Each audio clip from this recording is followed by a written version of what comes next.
Hi, my name is Sara Wood. I have 3 school-age children in St. Tammany Parish Public Schools. I would first like to state a point of contention in saying that I do not feel that it is best practices and should probably be illegal for this committee to conduct the people's business as to education with prior knowledge that on the same date and in close proximity of time of day, the House Education Committee is also conducting the people's business. Both committees greatly affect my life these days. They actually consume everything that I do these days. And I am being denied not only my right to attend the House Ed Committee, but be informed and also to speak out over there. NGOs are not denied this right because they have an employee who can come here and attend both meetings. So I would just urge you that best practices would dictate that you coordinate this a little better. As a parent, the fact that this was done does not instill trust for the intentions of this committee. Another example is what I'm here to discuss, and that's Senate Bill 449. It appears to address, I don't know how you do this, it appears to address parental concerns with student data privacy, but it certainly does not. This bill actually memorializes by law the policies, the horrible policies and practices of Bessie and LDE as to student data privacy, and gives them more authority. As to my child's privacy, shamefully, it gives parents nothing. It gives nothing but a data index, pretty much. And this is truly an insult to parents. But it is not unusual, given the elitist and statist mentality that I've experienced lately in trying to fight for my child's best interest. Nobody has better intentions than me and other parents, other moms and dads fighting this. Yet we have been villainized in every way possible. And this is my first experience in trying to change something. And it has been a horrible experience. I think that parents need to, I've noticed that parents are basically omitted in basically everything, and yet we're second to children in this, and we matter nothing. We matter nothing, and therefore our children must matter nothing. This is my children's information that you're talking about unintended consequences for running the government and the NGOs or whoever else has an interest. And if we lived in a country or a state with leaders that truly were respectful and acted respectful of freedom and my right to privacy, this bill, your bill, would actually reflect the fact that as a parent, I am the sole legal authority over my child.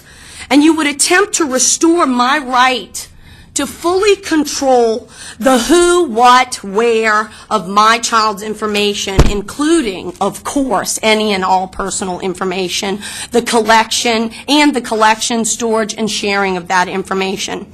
As citizens, please don't forget, you say you remember, but your actions don't line up with that. We are afforded constitutional protections of due process and a right to privacy in this country, yet there is a complete and absolute denial of those protections, and this bill completely fails to address our right to privacy concerns, very valid concerns that we have spent months trying to get you all to look at it. As parents, for our children, it falls short for an effective due process requirement because it gives Bessie even more discretion than that under which we parents are currently suffering. It refers a lot to FERPA, which is meaningless because it was gutted by the U.S. Department of Education by the stroke of a pen in December of 2011, which also kind of decided that parents don't count because no longer are we required to consent, and basically state education agencies can pretty much call anybody an authorized representative. That's what FERPA represents these days. Everybody knows it. Everybody knows that there are major issues with it. When Louisiana must now go beyond FERPA. You can always go beyond federal law.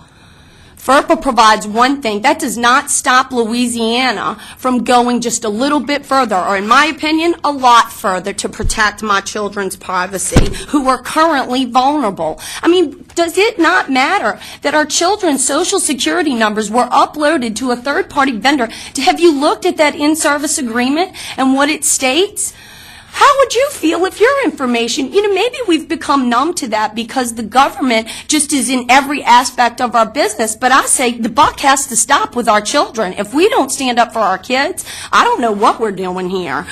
As parents, we have the divine obligation to protect our children, and yet we are effectively denied this right when it comes to student data, as shown by the cavalier actions of Bessie and LDE. And this bill proposes, in light of those actions, to reward them with more authority and discretion by law. This is absurd, and again, suggests a wholly statist mentality favoring a village approach relative to children and totally negating my right as a parent, as the sole legal authority and protector of my child, and guess what? His or her right to privacy.